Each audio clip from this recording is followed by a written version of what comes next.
from different places, we all have different names. No matter what life brings us, Jesus is the same. We're just your Methodist to the madness.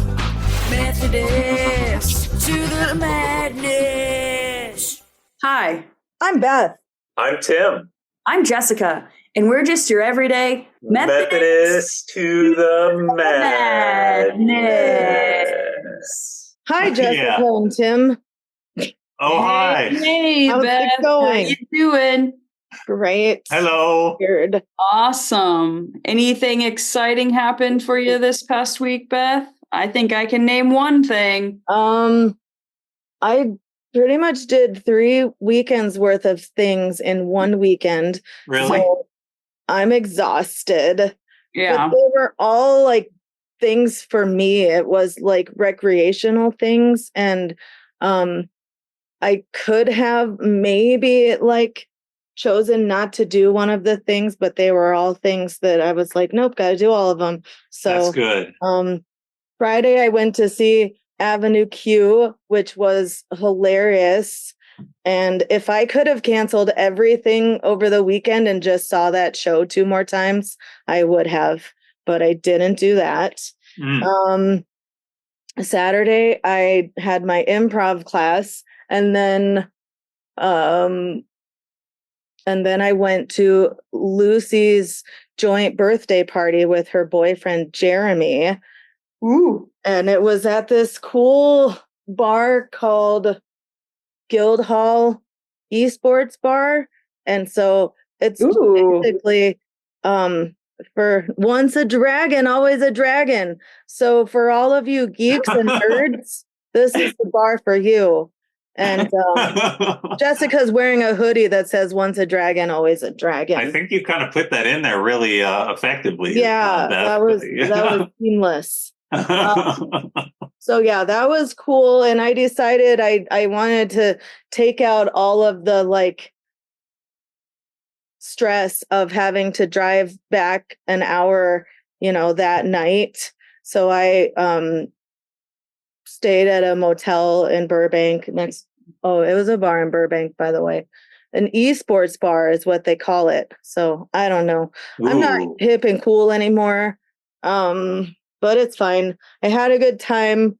I didn't realize until I was dropped off at my motel by Jeremy that I left my phone in their car. So that was kind of a fun debacle to try to solve the next day, because I realized at like midnight Saturday, I was like, this is a problem for tomorrow. We will deal with it tomorrow.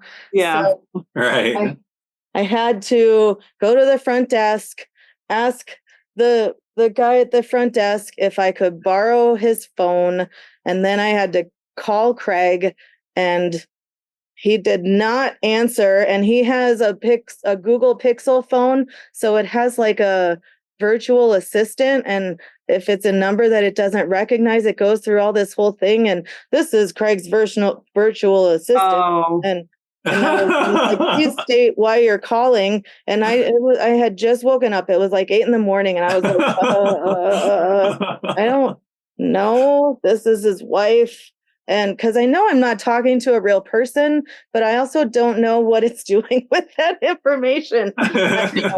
So he did not answer, but he did call back immediately. And so I had to convince Craig. I was like, okay, Craig, I left my phone in Lucy and Jeremy's car. I need you to find my iPad and then find Lucy's phone number. And then you call Lucy, and then somebody can bring me my phone back. So it ended up working out, and Lucy ended up being able to bring my phone back. But it was just funny that it did all work out, because she was telling me when she got there that she was going to put her phone on Do Not Disturb last night, but she forgot to do that. So the phone call did go through, and she also doesn't answer phone numbers from people, like numbers that she doesn't recognize. But she saw that it was from a James McCoy. James is Craig's first name. Craig is his middle name. So she answered it. So all of those things could have led to Beth being stranded in Burbank with a car, but no idea how to get home. But it didn't end up that way. And then, so I came home from that Sunday morning, and then took a nap on my couch, because then later in the evening I went to go see Ben Folds with Owen, and it was really fun. The opening act was somebody named Lindsay Kraft, and she was also a piano player, and she kind of wrote like this musical of her life that she performed for us and told stories about, everything. And I need to do more research on her, but from what I gathered from her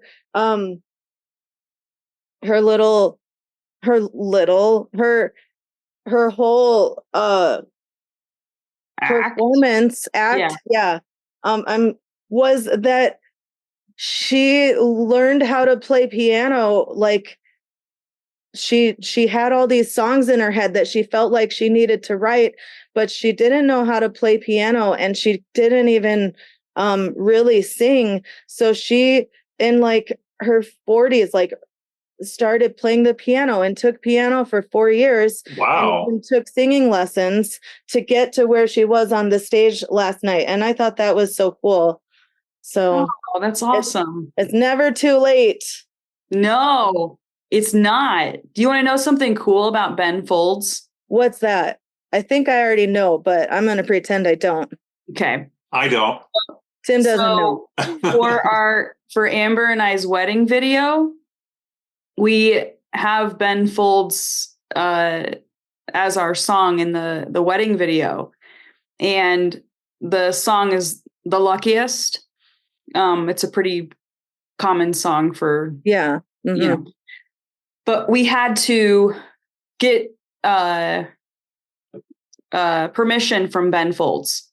And so I messaged him on Instagram. I DM'd him, and he responded and was like, "Congratulations. Absolutely." That's awesome. I love that so much. I was like, wow. This is very important. Like, I was like, I did not really expect a response. I read his book. He wrote a book called, I can't remember. It was a memoir, like How to Catch Lightning Bugs or something. A dream about lightning bugs. It doesn't matter. But he like wrote about how like 20 years ago, when he was doing Ben Folds 5, there was like this unknown guy who would like make bootleg copies of his CDs and stuff and sell them. And instead of suing him, he just let him do it. He was just like, whatever, I don't care. That guy, John Mayer. Oh my gosh, that's so funny. Yeah. I thought it was funny. But yeah, this tour that he's doing now, I think he did it a few years ago. It's called the Paper Airplane Request Tour.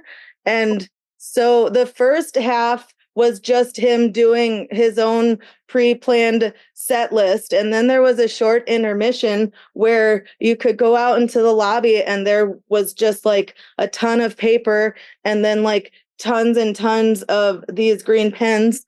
And they say, "I stole this from Ben Folds." I think is so funny.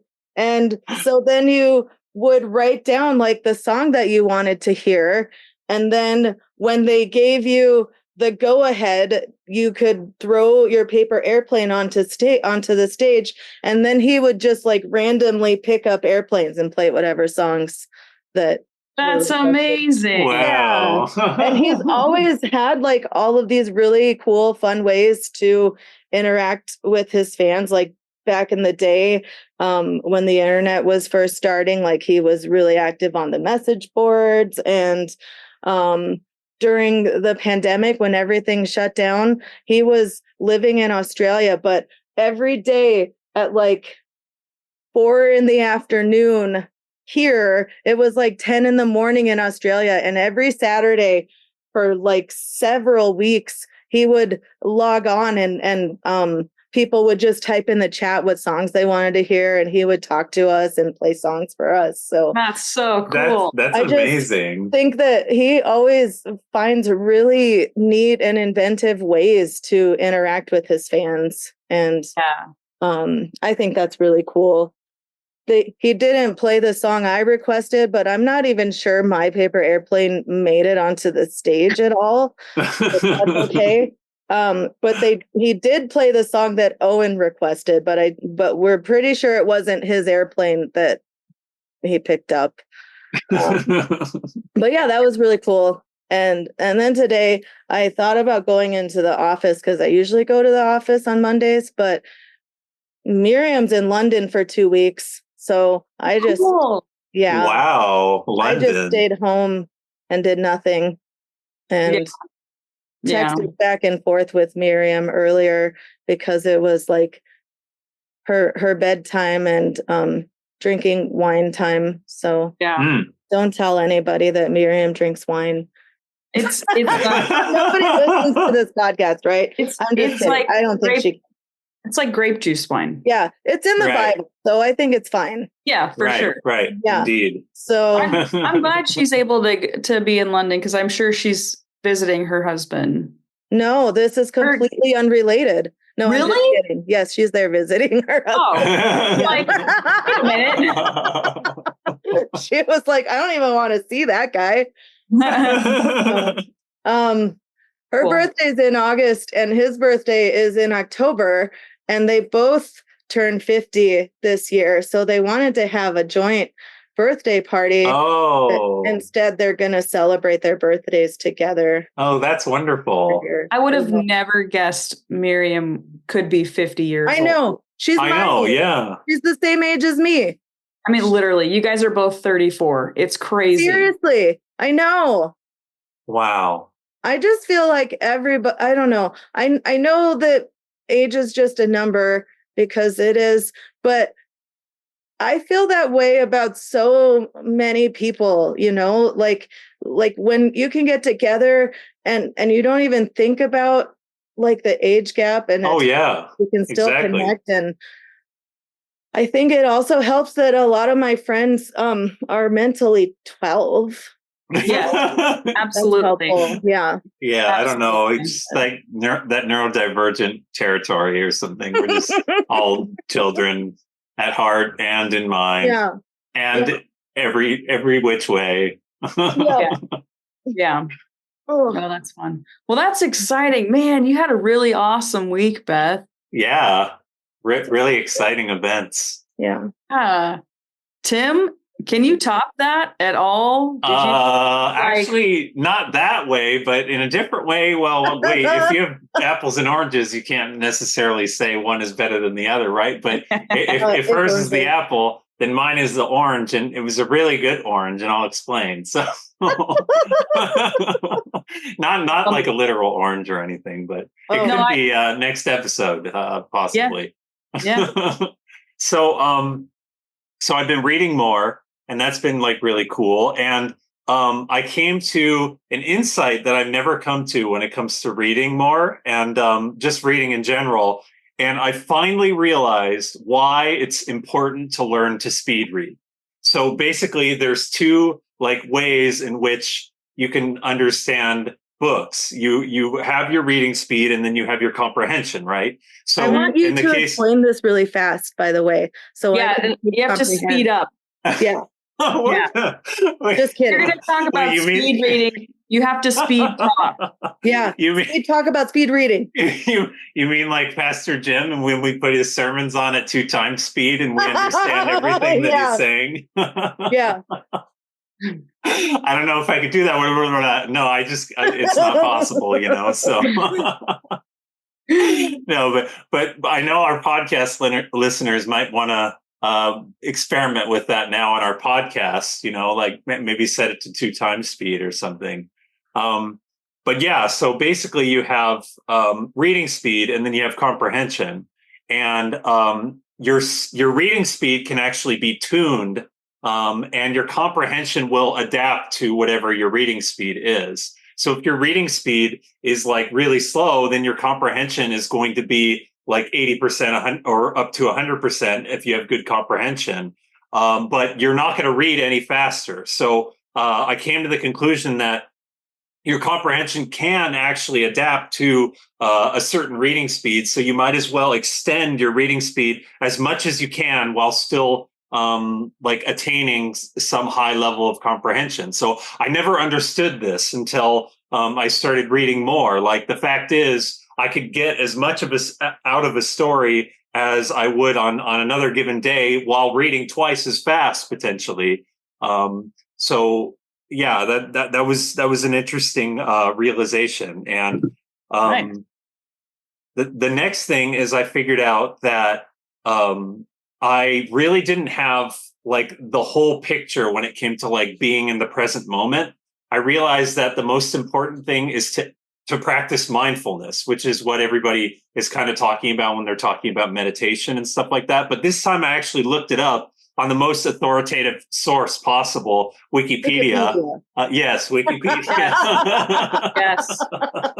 And it actually had a really good statement about mindfulness. It said, I'm kind of paraphrasing, but it said that mindfulness is having meta attention in regards to the content of the mind in the present moment. So in other words, whatever your thoughts and feelings and perceptions are, you're trying to pay attention to those things, but in a meta sort of way, not getting totally caught up in any of it. And you're doing that in the present moment. And I was also thinking that it's kind of like exercising more awareness of like your wakefulness, like just being as aware as possible. Kind of like if you were to see colors that are more radiant just because you're paying more attention. So that was an interesting like understanding, and that prompted me to come to like what I would consider like the epiphany of the year. I don't know, going back to Timothy Epiphany, I guess. So so on Sunday, I really didn't want to like clean anything or do any chores or do any errands, and I was just like bummed out, and I just wanted to mess around all day and like just like watch an anime or read my book or whatever. And at some point I was defeated. I'm like, okay, I need to do something. And so I came to like an understanding for myself. I'm like, I am just not going to be happy all the time. Like that's just like the fact of the matter. Like there will be times where I have to do things that I don't like to do. And I just need to accept that. And at that moment, once I came to that realization, I realized that I was kind of like surrendering a part of myself. Like suddenly I was not like driven to do things that I like to do or didn't like to do all the time, but just kind of like accepting things. And that made me realize the importance of the serenity prayer. Like, what is it? Accepting the things that you cannot change, and then having courage to do things that you can change. And this was like, yeah, and then the wisdom to know the difference, right? So this was really important, like not only just accepting my present circumstances, that I'll just kind of have to do things that I don't like to do, but then that prompted me like the morning after this morning to recognize the importance of self-discipline. And because of that, like scenario where I'm forced to do things I don't like to do, there's nothing else to it. I was able to embrace self-discipline wholeheartedly instead of like half-heartedly or wondering why self-discipline, that's stupid. In this case, I realized that there's no other way to do everything in life that you want to do without self-discipline, because motivation is fleeting, but self-discipline is something that you can carry forward every single day and master it. So I put this to practice today at work, and I was not only so much more productive, but I was so much happier doing my work as well. So it was just like amazing. And yeah, like I almost felt like that surrendering moment was kind of like how we have to surrender to like the Christian life, or like what Jesus talks about, how those who find their lives will lose it, but those who lose their lives for my sake will find it.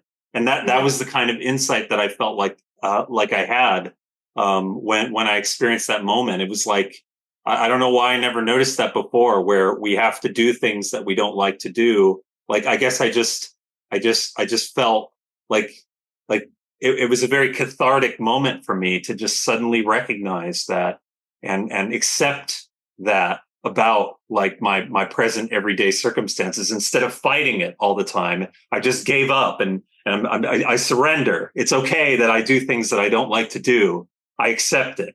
That's just a fact of life. Yeah. So anyway, so that was kind of my, I guess I had a lot of insight this weekend and so forth. And I've been continuing to read my book, A Winter's Promise. I really like that book.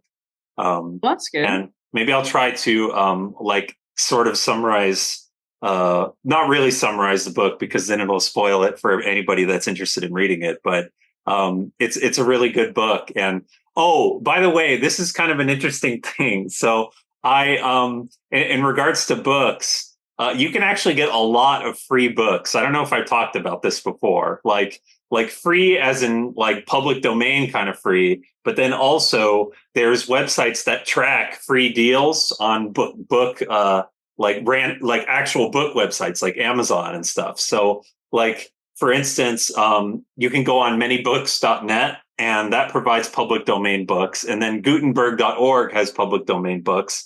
And then you have LibriVox, which has public domain audiobooks. And then there's this website called BookBub, which if you sign up on there, you just have to put an email address. They give you access to like hundreds of book deals that are all free. You could just go on Amazon, redeem the books. They're all free. They're just tracking Amazon and all the other websites that give books away. And so you could just like get a gigantic library of books on your Amazon account, or your Kobo account, or your Barnes and Noble account, or whatever you have. So I'm just like a huge electronic book collector. Apparently, I have like hundreds of books on Amazon because of this. But have you read any crazy. of them?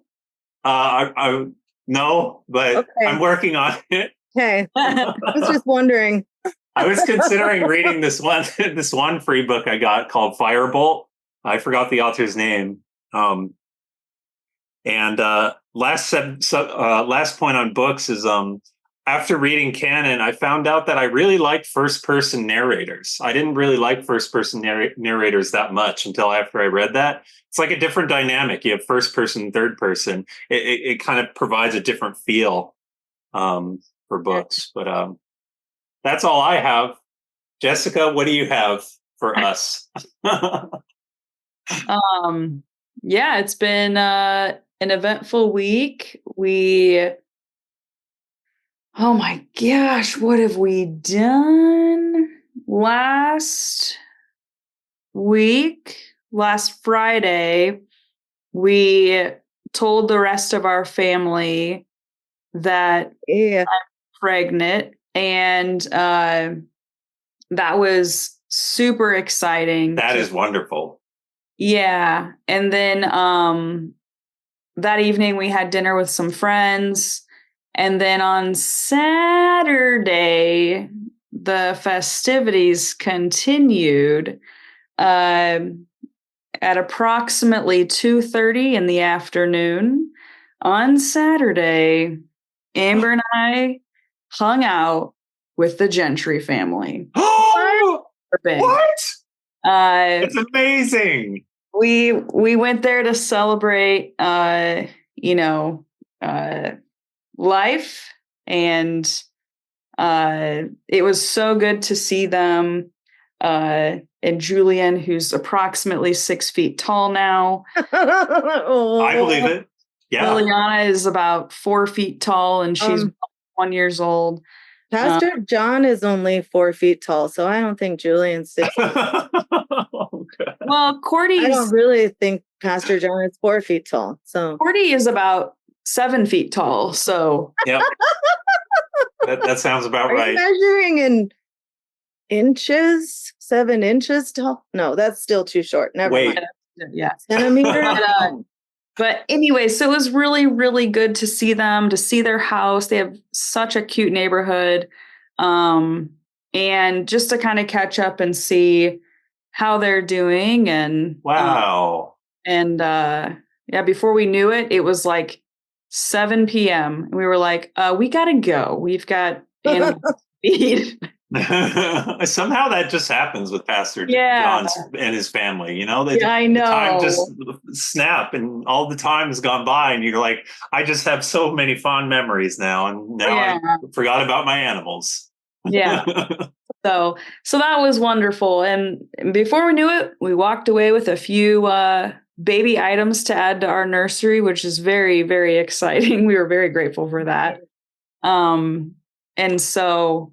Anyways, that was pretty awesome to experience. And Sunday, we helped clean up. There were so many volunteers for the missions team on Sunday for the ice cream part.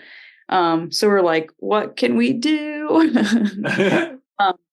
And then I practiced for my worship night with Raymond on Sunday afternoon after church. And then we had Ignite Youth, but Pastor Jim and I left at approximately 4:30 because no youth showed up. Oh. So came home and enjoyed the rest of my evening. So that's great. I just feel like normal things take more energy out of my body, and I'm just always exhausted.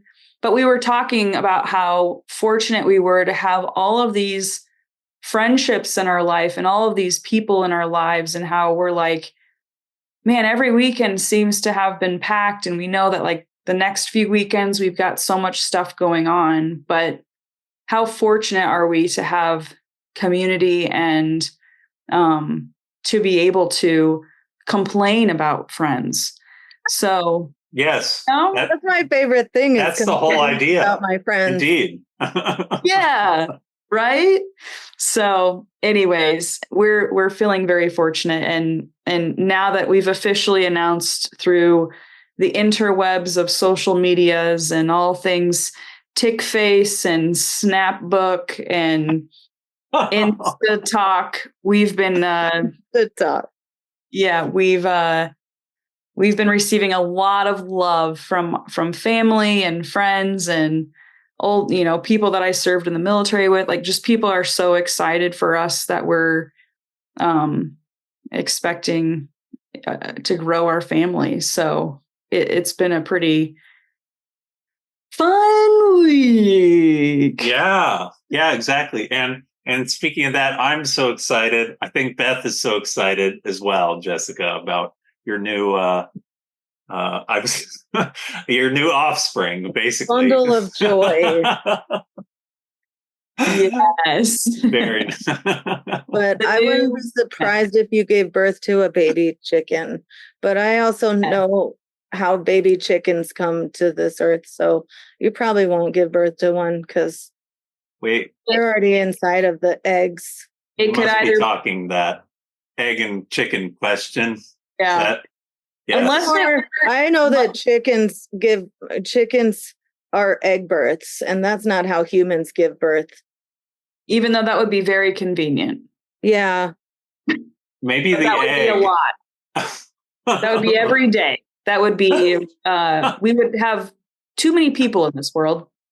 We already do, but at least it wouldn't be all your fault. Exactly. Technically, if it is a girl, then it would still be called a chick. Yes. You're right. But if it's a boy, then I mean, that's Uh-oh. just there. Wait, not it's a boy, but we No. don't have a name for it after the chicken. It's a rooster, is what it is. Oh, okay. Yeah. Perfect. Very nice. Anyway, we are having a poll on team boy, team girl. We are trying to mentally take tabs on that. It's pretty well like 50-50 split. On, my mom thinks it's a girl. My dad is like, it's a boy. My brother thinks it's a boy. I mean, it's just like, anyway. So, but we're not going to find out till it's born. So everybody can weird. have an anxious mess and panic. So yeah. Well, if you get gifts, it could be for like both of them, and then it'll just be like your baby will have like varied interests and be a very dynamic individual. I think that's a good thing. It's a mental preparation that no one expected coming. So right. Yes, no, I mean, honestly, we in general, we love gender neutral clothing. Yes. Right. Right. We're very earth toned kind of people. And so, you'd be surprised. Like most people are like, wait, I don't know what would be gender. Like literally, if you go to any store there, you'll know if it's gender neutral. Cause it's like the grays, the whites, like all of those different kinds of like the tans, those work for every gender. It doesn't matter. Plus the baby's just going to poop all over it. And so, at the end of the day, it's like nothing matters. Exactly. So yeah, the color is just, the color will change because of everything else that occurs with the body. Yes. Yep. So your baby will give a gift to the clothing and it'll change color. Absolutely. So, but yeah, that's my update. But that's great. There's so many things that are coming up at the church that I'm really excited about. The senior lunch is taking place this Thursday at Sizzler. And then this coming weekend is jam-packed with fun. And so many opportunities for you to connect with people within the church, or to just be involved with the church. So this Saturday on the 21st, from 11 to 1 p.m., it's Messy Church and it's the Olympics theme. And I encourage you that you take time to go and participate, enjoy time with people that are part of the church, and have fun. Enjoy the weather. It's going to be beautiful. And so what a perfect time to get together at the church from 11 o'clock to 1 o'clock. And it doesn't have to stop there, because you can sign up for a 1 hour portion of our 24-hour prayer vigil that's taking place starting on this Saturday, September 21st. There's a sign-up sheet that is at the church, but if you weren't able to do so, you can always contact the church office and ask them what times are available. And if you're not able to be there in person, well, you can still participate by letting us know what time that you'd like to pray for the church. And you can do that from your own home. So it's going to be pretty exciting. Amber and I both signed up for that to go to the church at 9 o'clock at night. And wow, kind of excited about it. I'm more excited about potentially playing the piano in the middle of the night. That's past your bedtime, Jessica. It's totally the middle of the night. That's 9 o'clock is the middle of the night to you. Yes. We figured, we're going to be, our fourth wedding anniversary is on the 20th. And so we had already planned on going to Solvang on the 21st because they have their Dutch days going on. And so we were already planning on leaving super early on Saturday morning. And then when we got home, we figured we'll take care of the animals. And then we were going to go to the church at 9 p.m. to go pray. I think it's important. And I think we'll be exhausted, but I think the reasoning and the purpose and the mission behind what we're doing is definitely going to be energetic, Yeah. exhilarating. I So- signed up for after messy church since I would be there anyway. Yeah, that's perfect. Perfect. So if anybody else, Awesome. if there's still slots anywhere else throughout that day, sign up and pray away. Then on the 22nd, September 22nd, the Young Adult Life Group is starting the Bible study series on the New Testament. It's going to be at Amber and I's house at 1:00 p.m. We're really excited to get this kicked off for what feels like fall, even though I know it's not fall yet. But we're really excited to get people together and start diving into the word together. We know it says young adult, but it's like just a life group. We're going through the New Testament, and we're really excited to get that going. So that is our church updates. That's so great. We're going to Very head nice. into Beth's ministry moment. Beth's really tired. She doesn't have a ministry moment. Beth's ministry moment is prayer vigil. Sign up for prayer vigil. Mm-hmm. So Thank again, sign up in the church office. It's a great Can you ministry. sign up on the app too. I thought I read that somewhere, but Can you? I could be making that up. I would look, but I have 1% on my phone and it will die. So, but I bet you anything, it's very possible that you can do that. So give it a try, and all else fails, you call the church. Yep. At 661, I forgot it. I don't remember it now. 947-3103. I think that's There we go. And if you get the wrong number, say, transfer me to Palmdale United Methodist Church. And then the ladies will patch you in. Yep. Yes. Indeed. Absolutely. Well, let's go ahead and dive into sermon feedback. This is a very lonely sermon. However, everybody, I'm positive, has felt this way in some capacity. Any human being has felt this way, even Jesus. So the sermon is being praying human loneliness. And our focus was in on Psalm 142. And like I said, I can confidently say everybody has felt lonely in some way at some point in their life, whether it's feeling lonely that you're walking home from school, you're feeling lonely with life, you're feeling lonely that you're the only person who enjoys a single TV show.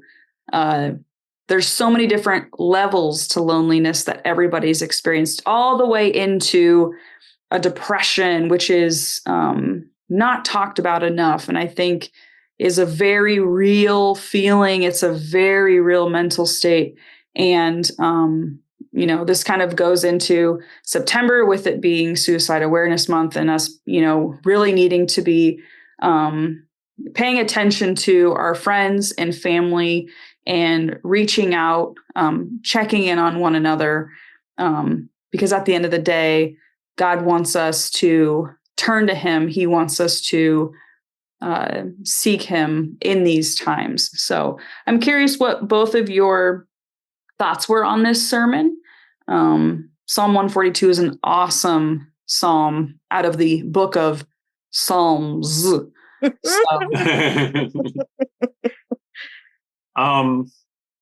Yeah, I can go first. So this has been something that has come to my mind every so often. The most noticeable time was when I saw this YouTube video. It's this person trying to promote this mental health app, and I haven't personally used this mental health app before. I'm considering it, called Betwixt, and it's like this visual novel-esque like mental health game.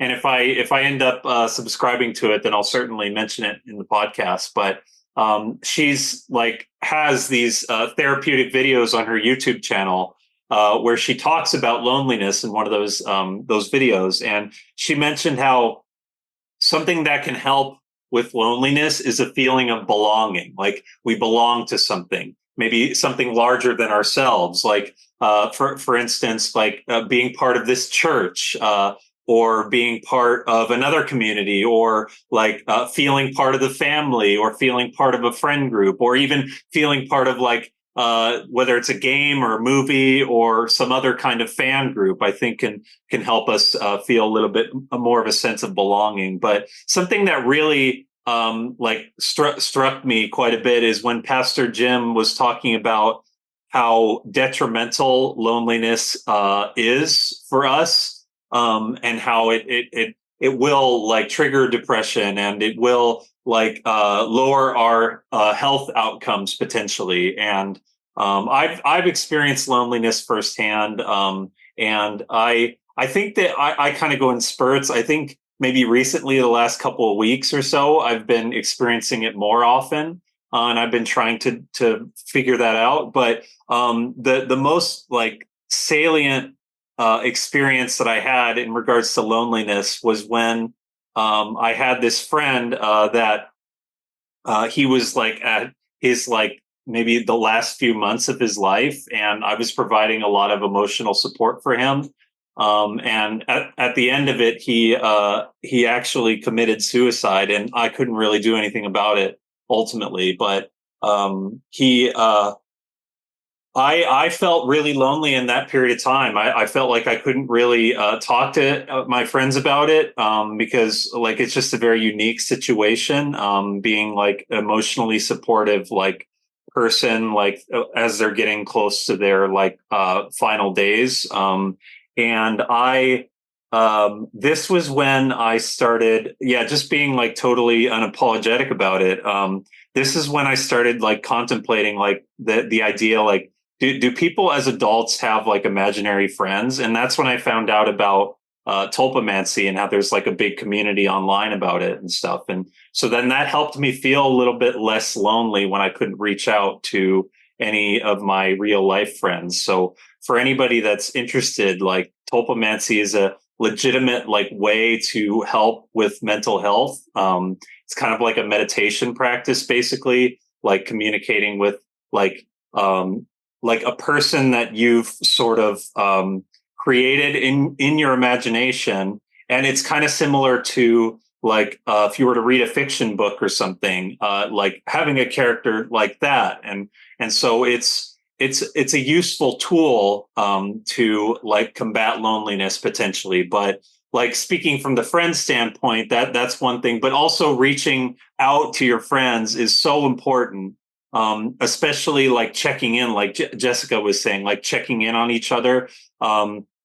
Like recently I started talking to a coworker friend, and he expressed that he was lonely, actually. Like he didn't know anything in anybody in his area really that he could totally like spend time with or whatever. And he was vocal to me about it, and he was transparent, and that really kind of provided an invitation for me to like create a friendship with him, which was really nice. So that vulnerability was really helpful. And so one time recently, he reached out to me. He's like, we were just kind of having normal chit chat texting conversation, but he hadn't heard from me in a few days. And he's like, "Oh, I'm just checking in to see if everything's okay." And at the time, I didn't really think anything of it. Like, he's just being like considerate and respectful towards me and friendly, but I wasn't like out of sorts. I just didn't really have time to text him back. But I figured that was an opening for me to just kind of be honest and say, okay, things are going well, but I've been feeling this way emotionally. So that's like a really nice thing. So I think if anybody, like we can open up to friends or just check in with each other, I think that's a really healthy thing. And so I'm really glad that Pastor Jim's been talking about all these different things in the Psalms, like particularly loneliness. I think, like Jessica was saying, like we can, anybody can relate to it. And I think if we can really like get a hold of ourselves and try to actively like have a strategy to not like have loneliness, then I think that can be really helpful. But also, I think it's important to validate our experiences of loneliness, like validate that we feel lonely or validate that we feel sad. And maybe we feel lonely because we legitimately need to reach out to someone, or we don't feel like we have a sense of belonging. But maybe we feel lonely for a different reason. Like maybe we just don't understand ourselves well enough to like do certain things to help ourselves feel better or something. Like it's a very like feeling sad is a very like complex feeling, and I think everybody experiences it differently. And so we have like opportunities, like we could reach out to someone. You could practice topomancy. You can let's not forget, so important, like pray to God, and you can journal. You can meditate, and like that gives you like an opportunity, not necessarily to get out of it, but to understand yourself well enough that you can like learn something about yourself. And then by learning something about yourself, then you're just going to be more equipped to deal with like everyday life circumstances. So I think that for me, that's kind of like the takeaway. Like if we feel that way, it's an opportunity for us to learn something about ourselves to like better deal with every day, and then maybe be a kind and loving heart to someone else who might be experiencing some trouble. Mm-hmm. Yeah, for sure. And I liked where he talked about speaking our prayers out loud, and that there's something about speaking our prayers out loud that God loves. And Yeah. And I feel like, I mean, I know 9 times out of 10, if you do that, some people might look at you, but, if you're like around people, if you're driving and you're talking to yourself in your car, but I think there's so many different forms of being able to do this, whether it's like through worship where you're singing, and like there's certain maybe worship songs that you can connect with where it's like a prayer, that you're kind of singing out loud. Yeah. That's kind of how I've always looked at worship. I find worship to be just very, prayerful. And so I don't know, anytime I'm like in the past, like anytime I've ever been asked to sing something, I'm always in prayer about what I should sing, because I feel like it's such a God-led thing where God can use you as a tool to speak something, to others through music. And anyway, there is something different, I think you can kind of put it in perspective when like, if you want to tell somebody how you feel, it's better to vocalize it than to just like keep it in, like if I wanted to tell both of you, I really care about both of you, you might feel that I care about you, but if I vocalize it, you feel it in such a different way, That's true. And so I'm like, God probably wants us to also, talk to him, like, Yes.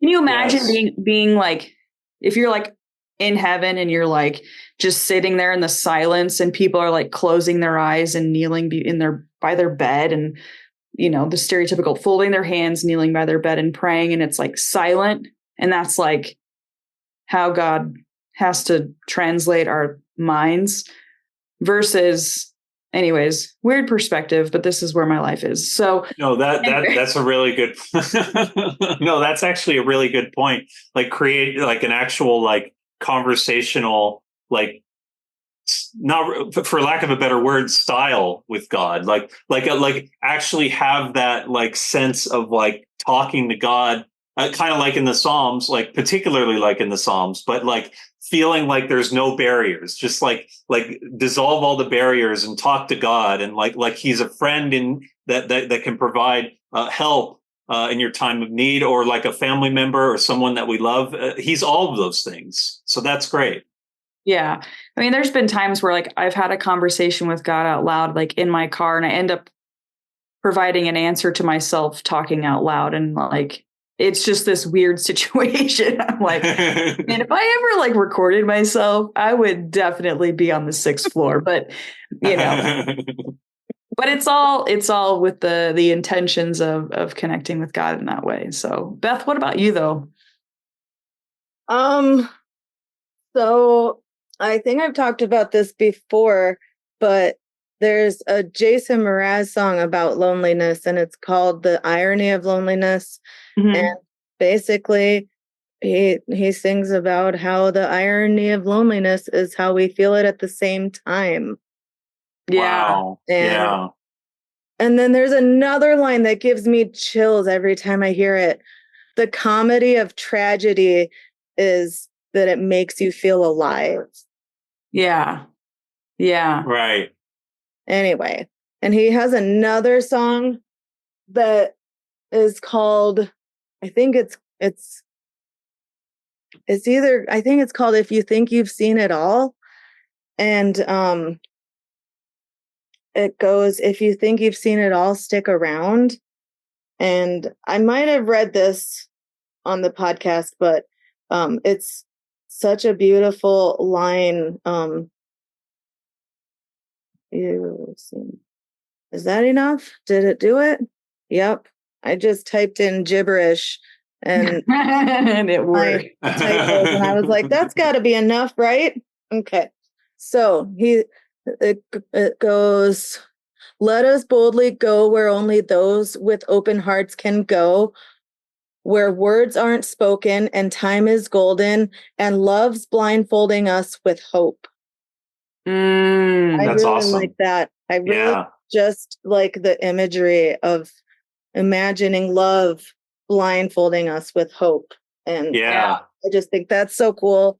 And actually, I love that Pastor Jim, like pretty faithfully every September has like a little, maybe it's a sermon about mental health, or he'll even mention, he had Kathy come up and talk That's about right. Suicide Awareness Month a couple years ago. Yeah. And it was probably in September of 2020 that I was watching the sermon online with Craig, and he was talking about mental health and how it's affecting our young people during the pandemic. And I just sat on the couch sobbing, and Craig was like, maybe you need to see somebody, get some help. And that's when I started my therapy journey. So That's great. if you find, like there's so many different options, like, and that's actually just helped in so many areas in my life. And that's amazing. And that's kind of why I'm so outspoken about it now, because I never was before. And it's always, I tell, just in life, like I'll tell my kids to ask questions in class, because one, that's what the teacher's there for. And two, maybe it's a question that somebody else had, but they were too shy to ask. And so I feel like there's so many people out here who are probably going through the same things that we've gone through or are going through, but are just for whatever reason too scared to speak up about it. So so I feel like by sharing my story, it helps other people to know that they're not alone. And maybe if I wasn't sobbing on the couch watching Pastor Jim's sermon, I wouldn't be doing as well as I am today. And life isn't easier. Life still sucks. Life is still going to throw those curveballs at you. And, there's nothing you can do about it, but it's how you take all of that that's happening to you and transform it into something that's not going to, miserable for the rest of your life. So therapy is so awesome, because you literally are paying someone to pay attention to you. And it's like, really? Like, I don't know why everybody is not doing this. Even if you're like, no, I don't have anything wrong with me, or like, I don't have anything going on. Like, literally, you learn so much about yourself and about other people. Yes. It's the greatest thing. It is the greatest gift you will ever give to yourself. Listen, the holidays are quickly approaching. Give yourself like 3 to 5 therapy sessions. Yes. Also, Listen. it's important to note that you don't need to seek therapy when, like, you don't need to wait until rock bottom to seek therapy. Like, even if you're just feeling a little like stuck or whatever, bloated, had too much spaghetti. Yeah, had too much spicy food the day before and now your tummy hurts. Don't wait until then. Eat some Tums and then call a therapist. Yes. Now, that makes me curious. How did either of you, if you want to share, get involved with the therapist? You don't have to name any names or anything if you don't want, but that's personal, Tim. No, I'm just kidding. Just be like, use generic name 1, generic name 2, and be I'm like, so blah, blah, blah. open and I want to share my story with everybody, but not that part. Well, I go ahead, Jessica. Is this the word salad moment? Yeah. Literally, it's if you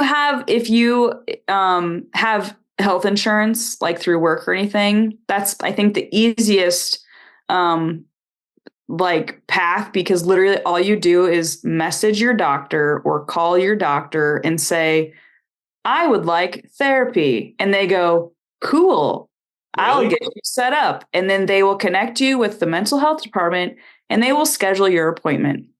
It's literally so easy. And if you don't have health insurance, guess what? You can go online and there's even more options because there's virtual sessions that you can book through different kinds of organizations. And there's also other resources in terms of like local therapists that maybe don't charge a ton of money that's affordable for mental health care. So there's a lot of options, and literally and I think when most people think of therapy, they're like, well, I don't want to have to share my whole life. And it's like, you literally only share whatever you want to share. You could talk about how work went that entire hour, and that's all. Like, literally, that could be your hour. But what happens is when you see that same person for a consistent amount of time, they'll pick up things that maybe you don't realize. And they'll be able to teach you things on, hey, you referenced this, a few sessions ago.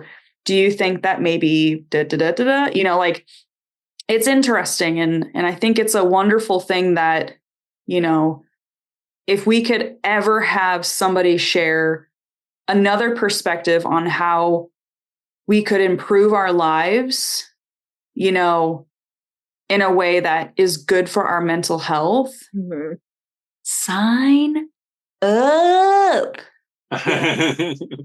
Yeah. So, that's awesome. Oh, another thing that's not therapy. I realized recently that I've just been an emotional mess, like just hanging by a thread for the last several weeks. But it was different than my usual hanging by a thread. My usual hanging by a thread is I'm so busy, I'm burnt out, I have so much to do, I can't get it done. Gotcha. But this was different. This, like, the stress was gone. It was just my emotions were like very present all the time. And and I am also currently medicated, and I was even doing really good at remembering to take my medication. So, but I was just like emotionally like just one one wrong comment away from like just turning into a sobbing mess. You're just like a wet noodle. Yes, basically. But then I realized what was happening. I am in so many like emotionally vulnerable things right now. Like I have my own personal therapist that I see every 2 weeks. And I started family therapy with Craig and Owen a couple weeks ago. And I started an improv class, Right. which is like the most vulnerable I feel like you can be. And I chose that. I thought that would be fun. And it actually has been fun, but it was the scariest thing I've ever done. And I also started taking a memoir writing class with my friend Marlene. It's an online. So no wonder all of my emotions are just up, up for grabs for people to like judge and dictate and like say things. And and then I was like, people aren't giving me words in real life to think up funny scenes for. And then I started crying. No, I'm just kidding. But I realized that the reason this was different was because it is emotional and like my emotions are just bubbling over, but it's because I'm actually trying to figure out how to wade through them and make sense of them. Right. And so I was like, oh, this is what feeling your emotions means. Yes. Right. So if you can't afford therapy, well, all of the classes I took also cost money, but like journaling and I don't know. Yeah, see, that's kind of what it is with me. It's like I don't currently have a therapist. That's why I'm always like recommending all this other stuff. So I guess in a sense, it's kind of useful because if somebody can't afford therapy or can't go with even free therapy for some reason, then they have alternatives and so forth. I do know this one free therapy I did one time. It was 7cups.com. It used to be called 7 Cups of Tea. And basically there's professional like therapists on there, but then there's also volunteers. They volunteer to be listeners, and then they have to go through some training beforehand, and that way they can actually be a listener. And there was this one time I did use 7 Cups, and I have OCD. I didn't actually like get professionally diagnosed for it, but I read like so many like web pages on it, and I read a book, most of one book on it. I think it was called Overcoming Obsessive Compulsive Disorder. And after reading all of that stuff, I'm like, okay, I for sure have this, and I need to figure this out. So at one point, I did go for therapy on 7 Cups, and that really helped me so much. So that's really validating for me, the two of you, like going for therapy for like just generally speaking, for like not just like because you're having an issue, but just like day to day, like week to week kind of like life, just sharing that with a therapist. I think that's really encouraging. So thanks for sharing that. That's really helpful.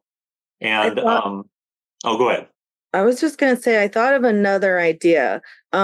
Anybody is welcome to pay me $20 and then tell me the issue that you need help with, and I'll pretend that it's my issue, and I'll talk to my therapist about it, and then I will circle back and give you the information that. Oh, so contact Beth at Methodist to the Madness at gmail.com. $20. $20. She'll reply via email with her Venmo information. Yep. Very nice. I don't really have a therapist. I've just been putting all of my questions into AI. Yes. Oh, really? No, I have a therapist. Oh, that's funny. Yeah, Beth, you were saying something about how emotionally the last few weeks you've been feeling quite a bit off, and how you've taken on more stuff. I think I've been kind of in sync in that way with you, because I've also been feeling that way. And when I think about it, there's two main things that come to mind. The first is like my apartment complex. They inspect my apartment every like 6 months or something like that. And I've just been like extra nervous about getting more things done around the house and stuff. And then also, I didn't mention this on the podcast yet, but in about a month or so, like maybe 5 days less than a month, I'm going to be going to South Dakota to go to one of my childhood friends' wedding. And that scares me a lot. Like where in South Dakota? I can't remember exactly. I'll have to look up the city. That's literally where my parents really from and live now. While my mom and my brothers live there. Oh, that's crazy. Yeah. So it kind of scares me for one thing. Like I wasn't expecting to like have to pay for a flight and then pay for like a hotel room and a car and everything. But yeah, just that uncertainty plus like having to make sure that my apartment is ready for that inspection or whatever is like, it's just I've been extra like nervous and yeah, consequently like having more loneliness and things like that. And I think that's why I was able to come to that epiphany this weekend, like just trying to figure out how I can like go about my life more easily and so forth. So yeah, I think mental health is just like huge. And I think it's like an ongoing thing. Yeah. And I think we always need to think about it and not distract ourselves with like social media and like just I mean, I'm doing instant gratification. Oh yeah, doing that too. No, that's great. But like to the I mean, it's two sides of the same coin. Like if you're doing it to help yourself cope, maybe it's a good thing, but you could also be like doing these instantly gratifying things in such a way that it's not a good thing. It's actually like continuing a problem that you're not trying to like totally understand. So yeah. But yeah. I've been trying to figure out a good time to work this in, and it's now, I guess. Yeah, I think so. I'm at word salad territory now. I'm just kidding. My mom ordered these. It's called the Anti-Planner, and it's a planner for people with ADHD. And it's not meant to be like written in every day. Actually, the ones my mom ordered were counterfeit ones, and like that somebody had, like there were so many spelling errors, and like talk about word salad. There was more word salad in these, and I was like getting really annoyed because this person has ADHD and she represents people with ADHD. And one of the things about ADHD, whatever I just said, ACDC squirrel, is they are not good at attention to detail. And I was like, this is just making us look really bad. And I was really like annoyed, and I was going to the lady's website and I was like gonna tell her about all the spelling errors, but it turns out there was a note that said there's counterfeit planners that are going around and like they're not mine. And so I ended up ordering the real ones for my mom and for me. And what's cool about this is like there's different categories. So like if you're feeling stuck, you can just go to the stuck section and it gives you different things to do. And they recommend you, or like overwhelmed, it'll give you fun ways to do that. One of them that I looked at was if you can't decide which activities you want to do first, like if you're cleaning the house or something, you make a fortune teller, you know, the things you used to make. I love fortune tellers. And then cootie catchers? What? Cootie catchers?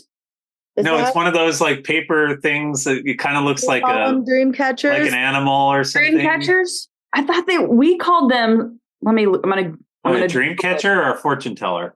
And we're not talking about real life fortune tellers. We're talking about paper, the paper things that you make.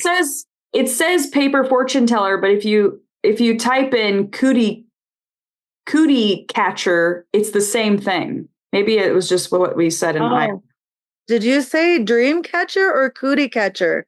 She said originally Dreamcatcher. Okay. I said cootie catcher. You Okay. did? Yeah. What? Okay. I heard dream catcher. I And heard was like, that could Dreamcatcher. make sense too if you're writing down like the dreams of the person you're going to marry or whatever, your celebrity crush. Yeah.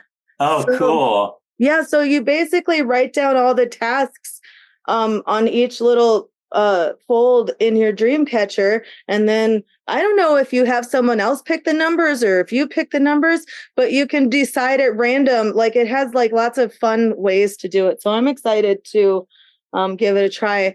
And I just bought some erasable pens from Sam's Club that I'm going to use in it, so you can use the pages over and over again. You should do that with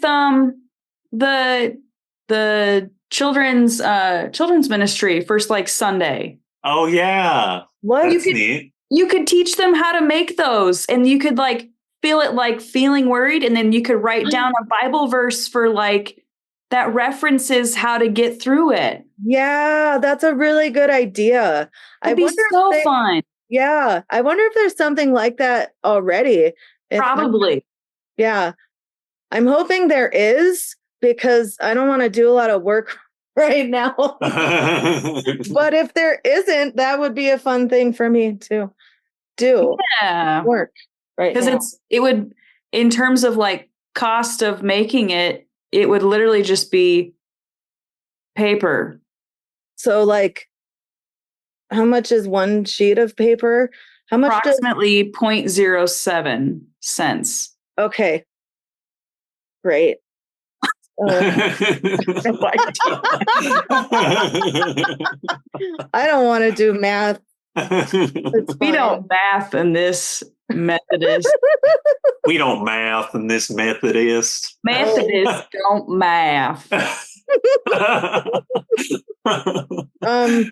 So did we do it? Did we solve all the world's problems in one podcast? I think so. Yeah. I just like to briefly summarize a few things. Like, so you can go to therapy, you have prayer, you have friends, you have the topomancy thing that I mentioned, you have journaling, you have meditation, you have mindfulness, and then you can reach out to us via email if you want and say that you're feeling lonely, and you can tell us not to read it on the podcast, and we'd love to hear from you.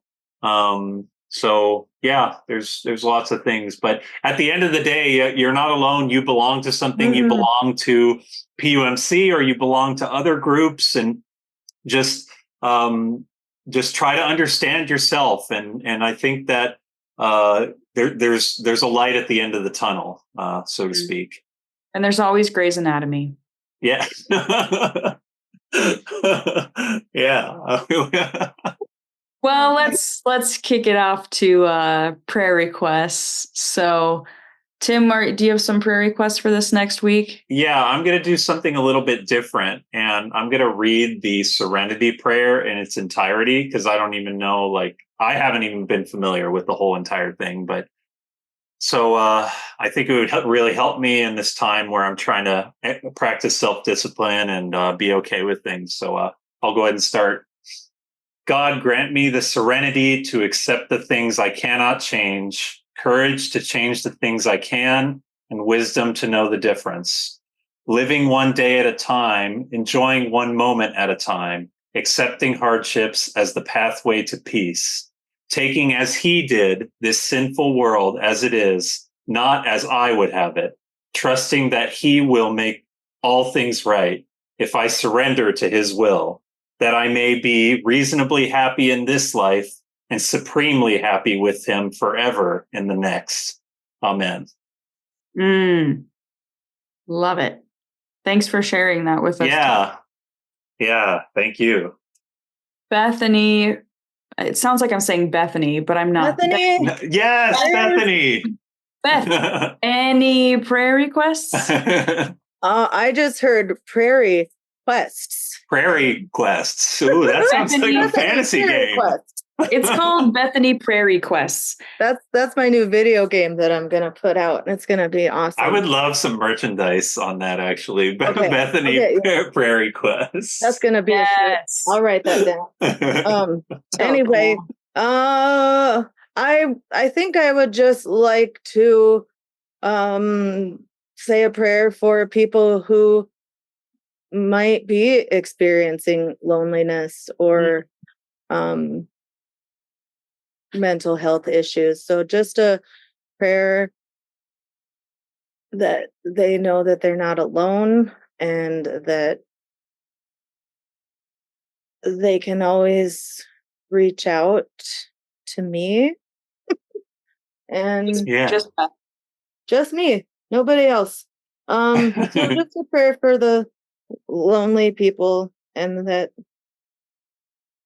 they come out the other side Yeah. lonely. There's a Jason Mraz song called Unlonely. Oh, that's neat. It's the best.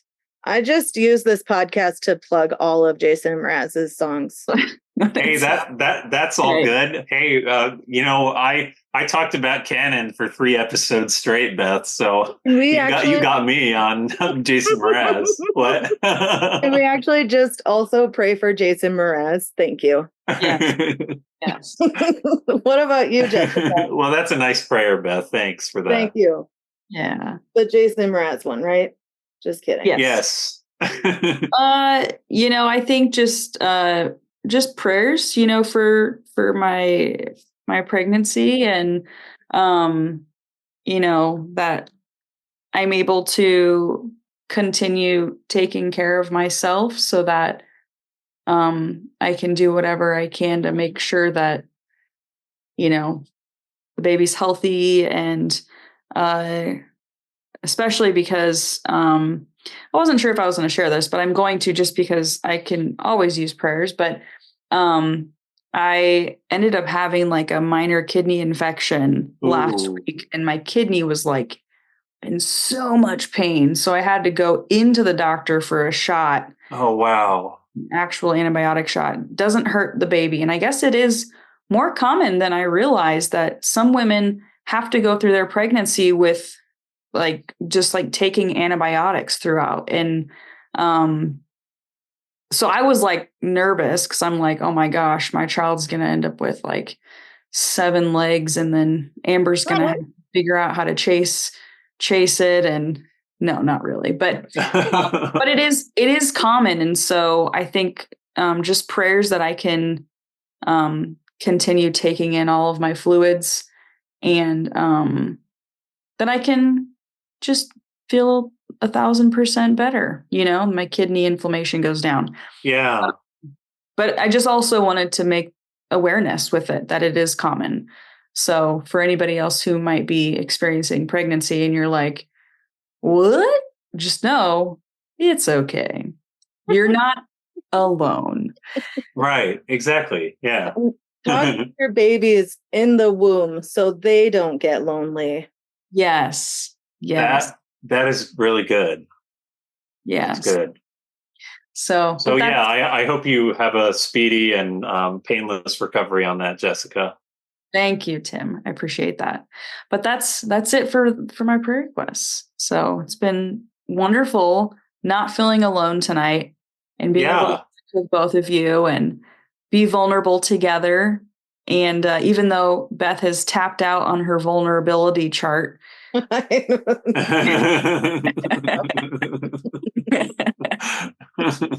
literally on fire right now. It's gone from vulnerability to straight up oversharing at this point. It's fine. Yeah. She wears a shirt with her blood type on it. It's fine. Like A positive, here's my last 4, Yeah, it was a really cathartic experience being on the podcast with the two of you and sharing all this stuff and talking about loneliness and everything. So yeah. That calls for a wonderful celebration. Yes. I don't think people can hear this celebration of noise. Yeah, all of a sudden everybody's like, we're laughing and nobody knows. No, I no, just love playing it every single time. Yeah. Yeah, Jessica has the timer up sound. Maybe somehow she can include that sound in one of the episodes so everybody knows what we're talking about. But we just were congratulated for the end the end of the episode, I guess. That's what it is. We're just laughing and having a good time. It's the end of the episode. Yeah. High five, guys. With that being said, thanks for stopping by and stay mad, you Methodists. I forgot what we landed on for our tagline. And we landed. Different places, we all have different names. No matter what life brings us, Jesus is the same. We're just your Methodists to the madness. Methodist to the madness.